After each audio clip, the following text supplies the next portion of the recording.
मी हरिभक्तीपरायण किशोर महाराज उगले वारकरी साहित्य परिषद अमरावती जिल्हा अध्यक्ष, नवे समन्वय महर्षी श्री संत गुलाबराव महाराज वारकरी शिक्षण संस्था या संस्थेसुद्धा प्रेसिडेंट आहे आणि त्या माध्यमातून दुर्गम भागामध्ये 148 गावं मी व्यसनमुक्त केलेले आहेत आणि 1992 पासून वारकरी संप्रदायामध्ये हजारो मुलं मी तयार करत आहे। 12 महिने माझ्या स्वतःच्या घरीसुद्धा विद्यार्थी येऊन मी त्यांना शिक्षण देतो आहे। संस्कृत पाठ असेल, मराठी अभ्यास असेल, त्यांच्या शाळेचा अभ्यास असेल, नवे वैज्ञानिकदृष्ट्यासुद्धा आणि पुढे व्यावहारिकदृष्ट्यासुद्धा त्यांना ज्ञान सांगून त्या मुलांना मी सशक्त बनवण्याचा प्रयत्न करतो। नाहीतर मग हरिपाठ आहे, मुलांना महाराज बनवायचं, महाराज नाही तो होणार तो, पण वारकरी संप्रदाय हा जगाच्या पाठीवर माणूस बनवण्याचा कारखाना आहे। इथे माणूस बनवला जातो। माणूस बनल्याशिवाय मनुष्य काहीच करू शकत नाही।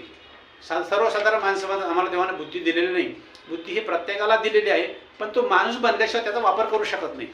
म्हणून या संप्रदायामध्ये माझ्या वाट्याला आलेली ही जी वारकरी साहित्य परिषदेची सेवा आहे, हे सुद्धा मला निमूटपणे आल्या जीवनामध्ये शेवटल्या श्वासापर्यंत पार पाडायची आहे। कुठल्याही प्रकारचा लोभ न करता मी हे सेवा करत आहे। म्हणून आपल्या अमरावती भागामध्ये, अमरावती जिल्ह्यामध्ये सर्व 14 तालुके माझ्याकडे आहेत। प्रत्येकांचं माझ्याकडे फोन नंबर असेल, सर्व जे शासकीय कार्यामध्ये नोकरीला आहेत त्या सर्वांचे माझ्याजवळ संबंध आहेत। मी सर्वांना जवळून ओळखतो आहे। म्हणून माझ्या संबंधामध्ये असलेल्या सर्वच मंडळी मला एनकेन प्रकारे तनमन धनाने मदत करतील अशी मी आशा बाळगतो आहे। काय उद्देश असेल आपला साहित्य संमेलन घेण्याचा? साहित्य परिषद घेण्याचा संबंध, महिला ह्या घरामध्ये कोंडून आहे, त्यांना बाहेर सर्व व्यवहाराकरता निघालेल्या आहेतच, पण परमार्थ काय आहे हा त्यांना अजून माहीत नाही।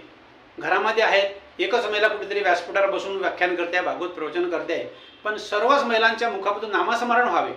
नामस्मरण केल्याशिवाय तिला ज्ञान प्राप्त होऊ शकत नाही आणि ज्ञान प्राप्त झाल्याशिवाय ती मनुष्य म्हणून जगू शकत नाही।